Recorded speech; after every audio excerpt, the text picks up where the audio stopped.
আজকে দিনটা ছিল 28 ডিসেম্বর 2025। সকালবেলা উঠে দেখি কুয়াশা দিয়ে সম্পূর্ণ ঢাকা, কিছুই দেখা যাচ্ছে না। এত সকালে ঘুম থেকে উঠে আজকে পরোটা অনেক বেশি খেতে মন চাইলো, তাই আজকে ওই 2টা পরোটা ভাজলাম, একটা নিজের জন্য আর একটা আমার ছোট্ট বোনের জন্য। মোস্ট অফ দ্য টাইমে আমি রুটি খাই, কিন্তু আজকে শীতের সকালে পরোটা খেতে মন চাইলো, তো ডিম পোস্ট করতে দিয়ে ডিমের কুসুমি ভেঙে গিয়েছে। আমি অ্যাকচুয়ালি হাফ পোস্ট পছন্দ করি। সাথে ছিল কালো জিরা দিয়ে আলু ভাজি, উফ সেই লেভেলের। তোমরা অবশ্যই কালো জিরা দিয়ে আলু ভাজিটা খাওয়ার ট্রাই করবে, এটা স্বাস্থ্যের জন্য অনেক ভালো। আর সকালে কুয়াশা ভরা আকাশ দেখতে দেখতে আমি সুন্দর করে পরোটা ডিম পোস্ট খাচ্ছিলাম আর চিন্তা করতেছিলাম আজকে দিন যদি হোটেলে নিহারি দিয়ে রুটি খাওয়া যেত, উফ সেই লাগে। ঈদ যতই হোক আমার কিন্তু গোসল করাই লাগে, মানে আমি শাওয়ার ছাড়া একদমই থাকতে পারি।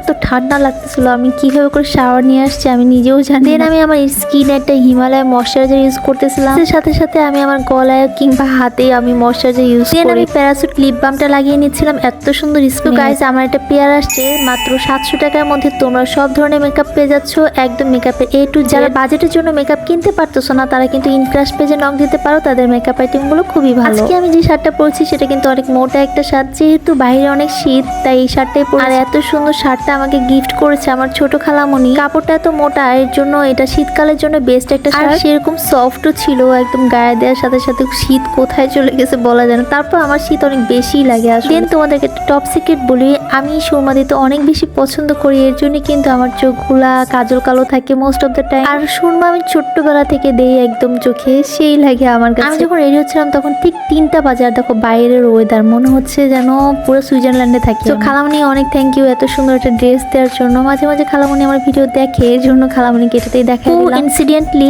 আমাদের বাসায় আজকে খালামণি পিঠা পাঠাইছে, আমি আজকে মানে খালামণি ড্রেস পরছি সাথে কিন্তু পিঠাও পেয়ে গেছি। সো গাইজ আমার পিঠা খাওয়ার সৌভাগ্য অনেক কম হয়, কারণ হচ্ছে কি আমাদের বাসায় পিঠা বানানোর মানুষ। খালামণির সাথে অনেকদিন আগে প্ল্যান করছিলাম যে চুই পিঠা একসাথে বানিয়ে খাবো, তো খালামণি নিজেই বানিয়ে তারপর আমাদেরকে পাঠিয়ে দিছে। মাশাআল্লাহ আমার খালামণিকে আল্লাহ তাআলা অনেক নেক হায়াত দান করুক, এত মজার পিঠা খাওয়ানোর জন্য। নেক্সট সন্ধ্যাবেলা পেঁয়াজ আলু চপ কিনে নিয়ে আসছে, কারণ আজকে আম্মু আমাকে বলছিল আলু চপ বানাইতে, আলু সিদ্ধ দিয়ে রাখছিল। কিন্তু আমার যে কি শীত, দেখো আমি কি করছি, মোজা পরছি, হাত মোজা পা মোজা, সাথে এত মোটা একটা কাপড়, মানে আমি কম্বল গায়ে সারাদিন শুয়ে। আমি তো আম্মুকে বলছি মাপ চাই আম্মু, আমি আজকে কিচ্ছু করতে পারবো না, আমার এত শীত লাগতেছিল। আমি জানি না তোমাদের কি এমন শীত লাগে, আমার এদিকে দেখো কলা আমার এত ফেভারিট জিনিস, কিন্তু ঠান্ডার জন্য আমি সেটাও খাই নাই। তো মুড়ি মাখা ছিল, তো মুড়ি মাখা খাইছে, অনেক ভালো লাগতেছিল। শীতের মধ্যে একটু ঝাল ঝাল খেতে বেশি ভালো। তো সন্ধ্যাবেলা মুড়ি মাখা খেয়েছি, সাথে পিঠা আর মুড়ি দিয়ে খেয়েছি।